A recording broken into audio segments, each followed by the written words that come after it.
And the spiritual marriage between Christ and the church does not allow the woman to be older than the husband. They are trying to use money to force Dhuterere to stay with his mother, whom he had married for all these years. Apostle Chiwenga Blast Mambo Dhuterere after he was given a car by NaWicknell Chivhayo. Ladies and gentlemen, kusangana kwatikuita zvakare pachannel ino, channel yeNaWicknell TV yandinodzoka nemaupdates akasiyana-siyana. Uye ndinoti kana kari kekutanga kusvika pano, ndinokumbira kuti ungobaya button rekusubscribe, then turn on the notification bell kuitira kuti usarasikirwe neevery update yandinodzoka nayo pano nguva nenguva. Apostle Chiwenga vane mashoko avakataura pamusoro paMambo Dhuterere. After Mambo Dhuterere nemukadzi wavo vapihwa mota naWicknell Chivhayo. Kana muchiri kurangarira kune vanofollowa Mambo Dhuterere, pane rumor raicirculate raiti Mambo Dhuterere vakatiza mukadzi kana kuti vakarambana nemukadzi wavo. And the rumor raiti Mambo Dhuterere vadiki kumukadzi wavo. Zvinova izvo zvinhu zvakashoka mhuri yeZimbabwe kuti ko mambo mudiki kumukadzi wavo. So ladies and gentlemen, let us listen what Apostle Chiwenga said. After mapedza kunzwa Apostle Chiwenga, I want you to come through in the comment section muchitaurawo zvamunofunga pamusoro penyaya iyi. For your own information, the marriage is the last act of God in creation. The marriage is the last creature of God. This is the only creature that God created before Genesis chapter 2 ended. This is where creation happened, Genesis chapter 1 and Genesis chapter 2. The last creature of God is the marriage. So we said Eve was younger than Adam as much as the church is younger than Christ. The marriage must follow and learn from these two institutions. The Novelic marriage of Adam and his wife before she took the name Eve, and the spiritual marriage between Christ and the church does not allow the woman to be older than the husband. I saw that they are trying to use money to force Dhuterere to stay with his mother, whom he had married for all these years. It's unfortunate. I saw the picture of Dhuterere and his mother receiving cars from Chivhayo. You can see that this one is a child. This one is a parent. It's very clear. The woman dresses like a mother. Dhuterere still dresses as a small boy. Puts his cape and he drops his pants.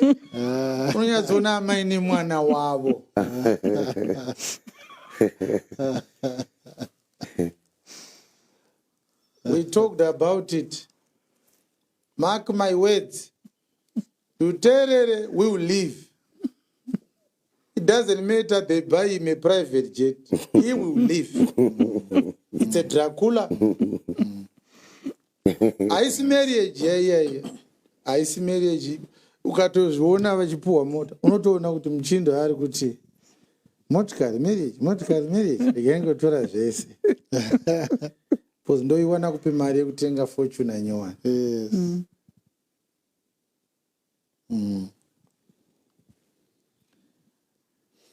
Mwarando shamiswa kuti mukadzi wako muombe kwauri muri kugara sei.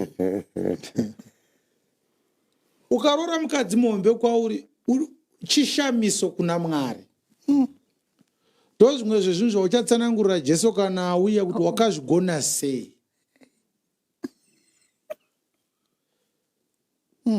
Wakazvigona sei. It's a miracle.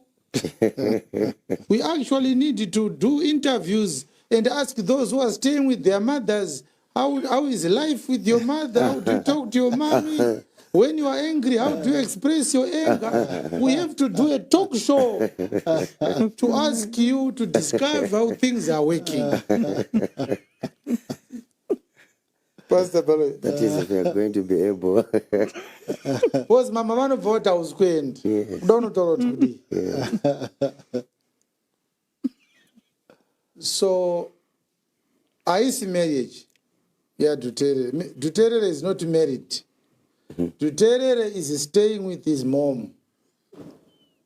Eventually, when he grows up, he will live just like he tried to live again.